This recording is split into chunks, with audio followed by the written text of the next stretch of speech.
Vemana podcast పద్య విభావరి 6వ సంచికకు స్వాగతం. నమస్కారం మిత్రులారా, బంధువులారా, సోదర సోదరీమణులారా. మనం గురుభావ విభాగంలో ముందుకెడుతున్నాం. అసలు గురువు అనేవాడిని ఎలా ఎన్నుకోవాలి అని అందరికీ సందేహం. మనకి ముక్తి చూపే గురుడు నిజంగానే గురుడా లేక బురిడి గురుడా అనేది తెలియాలి. ఆ గురుడు చూపే దారి మోక్షానికా లేక మరో మెటీరియలిస్టిక్ ప్రపంచానికా? ఇక్కడేం చేయకు, అక్కడైతే అన్నీ ఫ్రీ లాంటి స్కీములు స్కాములుని. గురువు అనేవాడు కామక్రోధ లోభమోహ మదమాశ్చర్యాలనే షడ్గుణాలకి అతీతుడై ఉండాలి, నిర్వికారంగా ఉండాలి. మరి గురువే ఇలా ఉంటే ఆయన ప్రవచించే మార్గము, ప్రచురించే పరమాత్మ కూడా నిర్వికారుడై ఉండాలి. రాగద్వేషాలు లేనివాడే గురువు దైవమును. ధన సంపాదన, అనుయాయుల్ని పెంచుకోవాలి అనే తాపత్రయం గురువుకి ఉండకూడదు, ఆ గురువు ప్రబోధించే దేవుడికి ఉండకూడదు. రాగద్వేష తప్తులైన రోషము గల ఈర్ష్య గల దేవుళ్ళకి చెంప మీద చెప్పుదెబ్బ ఈరోజు వేమన పద్యాలు. కలియుగాబ్దం 5126, శాలివాహన శకం 1947, క్రోధినామ సంవత్సరం, దక్షిణాయనం, శరదృతువు, కార్తీక మాసం, పౌర్ణమి, శుక్రవారం. సామాన్య శకం 15/11/2024 రికార్డ్ చేయబడింది. ఈరోజు 5 పద్యాలండి, 276 నుంచి. ఇప్పుడు ఈరోజు చదివే పద్యాల్లో 3 ఆటవిల్లది, 2 తేటగీతి అండి. 276 పద్యం. మోహజలధిలోన మునిగి చచ్చుటెగాని, మోహజలధిలోన మునిగి చచ్చుటెగాని హరిపరాయణత్వమరబోదు, ముట్టి గురుని పాదమూలమునందుము విశ్వదాభిరామ వినురవేమ. మళ్ళీ ఇంకోసారి చదువుతానండి. మోహజలధిలోన మునిగి చచ్చుటెగాని హరిపరాయణత్వమరబోదు, ముట్టి గురుని పాదమూలమునందుము విశ్వదాభిరామ వినురవేమ. మొట్టమొదటి లైన్ చూసుకోండి. నేను ఉపోద్ఘాతం చెప్తున్నప్పుడు కూడా దీని గురించే చెప్పాను. మోహజలధి, ఇక్కడున్న మోహాలు సరిపోక మళ్ళీ పరలోకానికి వెళ్ళిన తర్వాత కూడా మళ్ళీ మోహం గురించి చెప్పే కొన్ని దారులు ఉన్నాయి. ఆ పంధాలు అలాంటి వాళ్ళని కాదురా పట్టుకోవడం, సరైన గురుని పట్టుకో అని చెప్తున్నాడు. ఈ మనుషులు ఎంతగా శ్రమించినప్పటికీ సంసారం అనే భ్రాంతి సాగరంలో మునిగి మరణించడానికి ఇష్టపడదారే తప్పితే హరిభక్తి పరాయణత అలవర్చుకోలేరు. వారిని హరివైపు మరల్చగలిగే సద్గురువును ఆశ్రయిస్తే అన్ని సౌఖ్యాలు అమరుతాయి. నెక్స్ట్ పద్యం అండి, 277. ఇది కూడా ఆటవిలదే. మదము వలన కల్గు మాటలు మరిపల్కి, మదము వలన గలుగు మాటలు మరిపల్కి, మృత్యు శుద్ధులను గిమోసపుచ్చి, కాసురాబెనగడు కష్టుండు గురుడౌనే విశ్వదాభిరామ వినురవేమ. మదము వలన గలుగు మాటలు మరిపల్కి, మృత్యు శుద్ధులను గిమోసపుచ్చి, కాసురాబెనగడు కష్టుండు గురుడౌనే విశ్వదాభిరామ వినురవేమ. ఇది నేను చెప్పాను కదండి, చెంప మీద చెప్పుదెబ్బ అని. ఈ పద్యం గురించే నేను చెప్పానండి. మదం కొద్దీ లేనిపోని అవాకులు చవాకులు వాగుతూ ఇతరులని మాయమాటలతో మోసగించి కేవలం ధన సంపాదనే ధ్యేయంగా గలవారు కొందరు మత ప్రవక్తల ముసుగులో, గురువుల ముసుగులో తిరుగుతున్నారు. అట్టి వారిని కనిపెట్టి మసలుకోవాలి. వారు గురువులు కాదన్న సంగతి తెలుసుకోవాలి అని వేమన గారు చాలా క్లియర్గా చెప్తున్నారండి. మళ్ళీ ఇంకోసారి చదువుతానండి పద్యం, వినండి. మదము వలన గలుగు మాటలు మరిపల్కి, మృత్యు శుద్ధులను గిమోసపుచ్చి, కాసురాబెనగడు కష్టుండు గురుడౌనే విశ్వదాభిరామ వినురవేమ.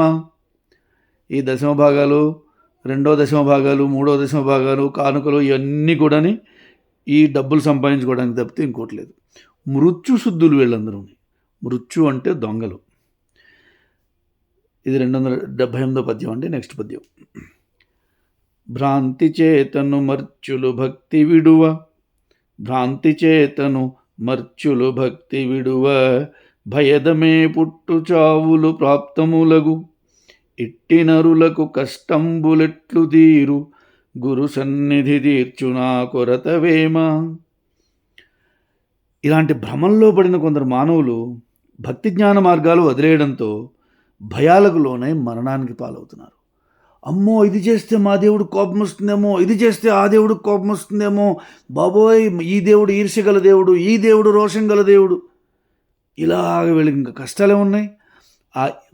ఆధ్యాత్మిక దారి పడితే మనసు ప్రశాంతంగా ఉండాలి, అంతేగాని ఇంకా మనస్సుని కష్టపెట్టుకునేలాంటి దారి ప్రమాదమైన దారి కాకపోతే ఇంకెలాంటి దారి అది. కాబట్టి ఉత్తమమైన సద్గురుడు దగ్గరికి వచ్చినప్పుడు ఈ యొక్క అరిషడ్వర్గాల నుంచి దూరంగా పెట్టి ఈ 6 ఏవైతే ఉన్నాయో కామక్రోధ లోభ మోహ మదమాశ్చర్యాలని దూరంగా తీసివేయగలడు. ప్లస్ ఆ గురువు యొక్క దైవము, ఆ గురువు ప్రతిపాదించే దైవం అవచ్చు, పరమాత్మ అవచ్చు, మోక్షానికి దారి తీస్తుంది తప్పితే మళ్ళీ పరలోకానికో ఇంకో స్వర్గానికో ఇంకో చోటుకో కాదు. 4వ పద్యం అండి.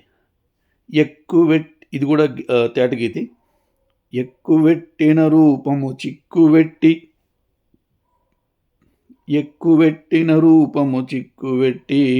నిక్కబట్టుము నిజమని సొక్కి ముట్టి చిక్కగను పూర్ణమందుము చిక్కవెందు గురుని వడయను పాయంబు కుదురవేమ. ఎక్కువెట్టిన రూపము చిక్కువెట్టి నిక్కబట్టుము నిజమని సొక్కి ముట్టి చిక్కగను పూర్ణమందుము చిక్కవెందు గురుని బడయను పాయంబు కుదురువేమ. ఏ పరమాత్మ రూపంపై దృష్టిని స్థిరంగా ఉంచి నిశ్చల మనస్కుడివై ముక్తి పొందాలని ప్రయత్నిస్తూ ఉన్నావో అది గురుదేవుని సహాయంతో ఆచరిస్తే నీవు తప్పక కృతార్థుడివి కాగలవు. దొంగ గురువులు కాదండి, దశమభాగం గురువులు కాదండి, అసలు వాళ్ళు గురువులే కాదు. రోషన్ ఈర్ష్య చూపించే ఎవరైతే దేవుళ్ళు ఉంటారో వాళ్ళు దేవుళ్ళే కాదు. ఆ మార్గం అసలు ఆధ్యాత్మిక మార్గమే కాదు. అలాంటి మార్గాల్లోకి వెళ్లకుండా, అలాంటి మార్గాల్లోకి వెళ్తే మరణం కూడా బాగుండదు, తపిస్తూ చావు వస్తుంది. కాబట్టి కష్టాలతో చావు వస్తుంది. కాబట్టి అటువంటి జోలికి వెళ్ళొద్దు అని వేమన గారు నొక్కి వక్కాణిస్తున్నారు. మరి గురువు ఎలా ఉంటాట అది 280వ పద్యంలో చెప్తున్నాడండి. పాలప్రియము చేత పరగనేచ్చడి బిడ్డ, ఇది ఆట వెళ్ళదండి మళ్ళీని. పాలప్రియము చేత పరగనేచ్చడి బిడ్డ క్షుత్తుదప్పుటకిల శోకపడగా పాలప్రియము చేత పరగనేచ్చడి బిడ్డ పాలప్రియము చేత పరగనేచ్చడి బిడ్డ క్షుత్తుదప్పుటకిల శోకపడగా తల్లి పనులు తీర్చి తనయుని ముద్దాడు విశ్వదాభిరామ వినురవేమ. తల్లి పనులు తీర్చి తనయుని ముద్దాడు విశ్వదాభిరామ వినురవేమ. బిడ్డ పాలకేడుస్తుంది. తల్లి తన పనులన్నీ తొందరగా ముగించుకుని వచ్చి బిడ్డడికి అంటే బాబుకి పాలిస్తుంది. ఇలాగే గురువు కూడా నువ్వు తపనపడి ఏడిస్తే గురువు తల్లా వచ్చి నిన్ను అక్కును చేర్చుకుంటాడు అన్నది భావన. పాల కోసం ఏడ్చే బిడ్డని లాలించడానికి ఎన్ని పనులున్నప్పటికీ తల్లి వాటన్నిటినీ చకచకా ముగించుకుని వచ్చి బిడ్డకు పాలిస్తుంది. అదేవిధంగా గురువు శిష్యుని యొక్క మనసెరిగి సరైన విద్యను సరైన శిక్షణతో గడుపుతాడు. సరైన విద్యను సరైన శిక్షణతో, బ్లాక్మెయిలింగ్ చేసి కాదు, నువ్వు ఇది చేయకపోతే ఇంకోటేదో వస్తుందని భయపెట్టి కాదు. ఇలాంటి వాళ్ళు ప్రతి చోట ఉన్నారండి. ఈ దొంగ గురువులు సనాతన ధర్మం పుట్టిన దగ్గర నుంచి ఉన్నారు. ఇప్పుడు కొత్త పాషండ మతాలు వచ్చినప్పటి నుంచి కూడా ఉన్నారు. గురువులు ఇలాంటి మంచి ఉంటారు, చెడు ఉంటారు. మంచి వాళ్ళని ఎలా చూడాలి అన్నది దీనిలోని భాగం. 5 పద్యాలు ఈ రోజుకి అయ్యాయండి. ధన్యవాదాలు. ఈ రోజుకి ఇక్కడితో జయం చేద్దాం. Thank you so much.